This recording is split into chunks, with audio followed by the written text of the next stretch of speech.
આપણા છોકરાઓ છે, આપણા છોકરાઓ તમને બ્લેકમેલ કરે છે, બીવડાવે છે, આમ કરી દઈશ, તેમ કરી દઈશ, ફલાણું કરી દઈશ, ઢીકણું કરી દઈશ, એટલે 2 એકર ખેતર મૂકીને બી તમે લઈને આપી દેવ છો બાઈક 2.5 લાખનું 2 લાખનું. પછી જયારે ઠોકાય ને એક ને એક છોકરો જતો રહે છે તો કેટલું દુઃખ થાય છે કે નથી થતું? એટલે છોકરાઓને પણ મારે વિનંતી છે, ભાઈ જેટલા પણ યુવાન યુવતીઓ મને સાંભળો છો, બધાને આ મહાપંચાયતમાં આજે જે પણ કેમ છું એ સાંભળીને જજો. વડીલોને પણ કેમ છું અને યુવાન યુવતીઓને પણ કેમ છું.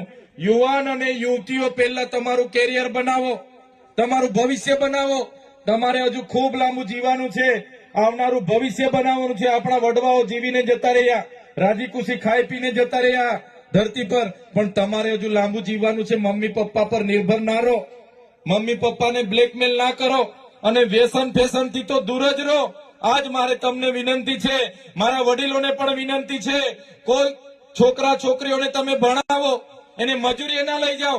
શું કામ છે એને મજૂરી લઈ જઈને શું કરવાના? એ લોકો તમારા જેવા મજૂર બનાવવા માંગો છો? એ દીકરા દીકરી જ્યાં સુધી ભણવાના હોય ત્યાં સુધી ભણાવો. જોઈએ તો 2 રોટલી ઓછી ખાવાની છે આપણે, પણ આપણા દીકરા દીકરીઓને જેટલું ભણે એટલું આપણે ભણાવવાનું છે. શિક્ષણ સિવાય ઉદ્ધાર નથી. આજે આપણો સમાજ બીજા સમાજની હરોળમાં નથી, બહુ પાછળ છે. આજે આપણે કહીએ છીએ કે આપણા દીકરા દીકરીઓ કેમ નથી, પણ એમાં આપણે બધાએ ધ્યાન આપવું પડશે, ભણાવવું પડશે, ગણાવવું પડશે, કડક ભાષામાં એને કહેવું પડશે.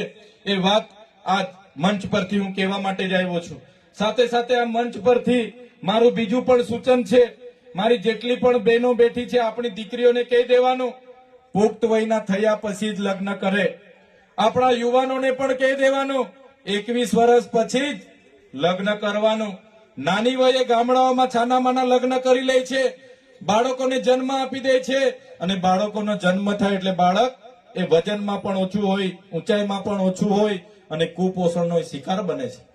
સાચી વાત છે કે ખોટી વાત છે? ભાઈ મેં ખોટું બોલું છું કે સાચું બોલું છું? પહેલા આપણા ઘરમાં 2 ટાઈમના ખાવા માટેના રોટલા છે કે નહીં? 2-3 જોડી પહેરવાના કપડા છે કે નહીં? વહુ આવશે તો એને હાથે રાખવા માટે ગોદડા પોટલા છે કે નહીં? એ જોઈને પછી વહુ લઈ આવો, એમને વહુ લઈ આવીને ભાગી જવાનું બંધ કરો. પુખ્ત વયના થાવ, કમાવ, પછી દીકરીને લઈ આવો. સાચી વાત છે કે ખોટી વાત છે? એટલે મારા ગામના વડીલો, મારા મુખીઓ બેઠા છે, મારા સરપંચો બધા બેઠા છે, સૌને મારી 2 હાથ જોડીને વિનંતી છે, મારા યુવાનોને પણ વિનંતી છે, જ્યાં સુધી તમે કેપેબલ ના થાવ ત્યાં સુધી લગ્ન માટે લઈને ભાગી જવાનું છોડી દો.